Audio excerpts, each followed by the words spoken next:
right, boys and girls, so in our whole group meeting this morning, we went through and we discussed those questions that you answered about the Titanic.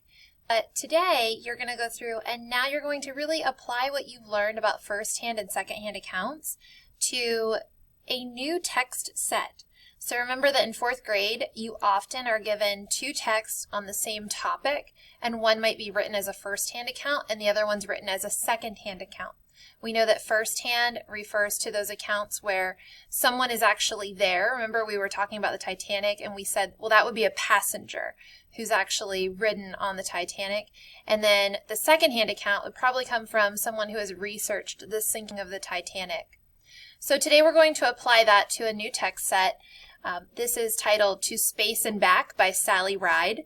So that is our author, Sally Ride. And we might even encounter some clues in this video that will help us determine if this is a first-hand or second-hand account. Some of you are already activating your background knowledge and what you know about this name, Sally Ride, and assuming that if she's the author, then she's the one who's written this, and knowing that she was one of the first females to go into space, then maybe you're making an inference, right, based on your background knowledge and the clues that are provided, that maybe this is a first-hand account because it's written from her perspective or it's written by her. So let's scroll down, let's look. I know that I saw a nonfiction text feature, a photograph, and a caption. So I'm just going to read this caption to you. Sally Ride, the first American woman to go into space, shared her thoughts, feelings, and experiences in her memoir, To Space and Back. So this is, right here, boys and girls, her memoir, To Space and Back. So right away you might be thinking, this is an example of a first-hand account, because I know that first-hand accounts often include the character's thoughts and feelings and their experience because they were there to actually live this event. You are correct. This is a first-hand account. Let's scroll down. This is a magazine article titled This Day in History. It is from June 18th, 1983. And it is about a space shuttle mission. You can even see here in quotation marks, Ride, Sally, Ride. T-shirts were being sold. So again, about the same topic. You might be making an inference that this is a second-hand account. You'll need to read it to make sure. After you read these stories, you will be responding to some multiple choice questions, again, where you will apply what you have learned about first-hand and second-hand accounts. Before we get started, there are a few vocabulary words that I'd like to discuss in this text. And the first word is right here on the first page, pulsating. I'm going to read this sentence to you. All we can see of the trail of fire behind us is a faint pulsating glow through the top window. Pulsating, meaning it's not constant. It kind of like goes on and off. It's brighter and then a little bit duller. So pulsating, meaning that it's changing. Let's go on to the second page. Next word that I want to talk about is right here, steadily. If something steadily increases, then it's going up and it's continuing to increase in a pretty even way.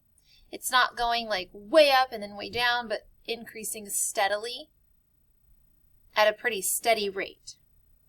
The next word that we want to talk about is acrobatics. I know that many of you have heard that word before, like acro, referring to like dance classes or even acrobat. So acrobatics means like that you're tumbling.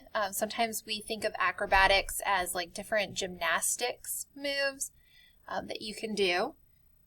And let's look the next word. I'm looking for it in the text. It is right here, craning. Craning. So let me look at this in a sentence. After a couple of minutes of 3 Gs, we're uncomfortable, straining to hold our books on our laps and craning our necks against the force to read the instruments. So I don't know if any of you have ever gone on like one of the rides at the fair perhaps, and you're spinning really fast around in a circle. And it like forces your body up against the wall or the side of the ride. So what's happening is that if you try to straighten your head and look forward, it's very difficult. So that's what these astronauts were experiencing. And when they say craning our necks, they're trying to move their neck in a different way so that they can see and read the instruments. The next word that I'd like to point out is actually in the second article, and it is right here, ignited.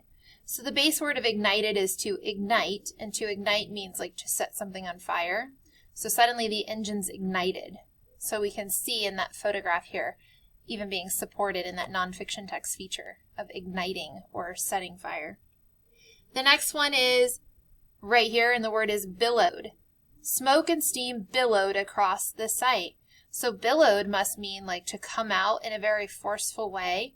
I can see that the smoke and steam looks like it is shooting out from this rocket, and it is just expanding and kind of covering the entire area.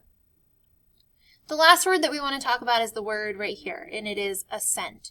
During the ascent, Ride, referring to Sally Ride, acted as a flight engineer calling out checklists to the pilots. So during the ascent, when they are ascending into space or when they are lifting off. All right, boys and girls, so today you're going to apply what you've learned. We've talked about the articles. You're going to read these, determine if they are first-hand, second-hand accounts, and then you're going to go into Wednesday's folder where you found this video, and you have questions that are about these two texts together. Let me know if you have any questions.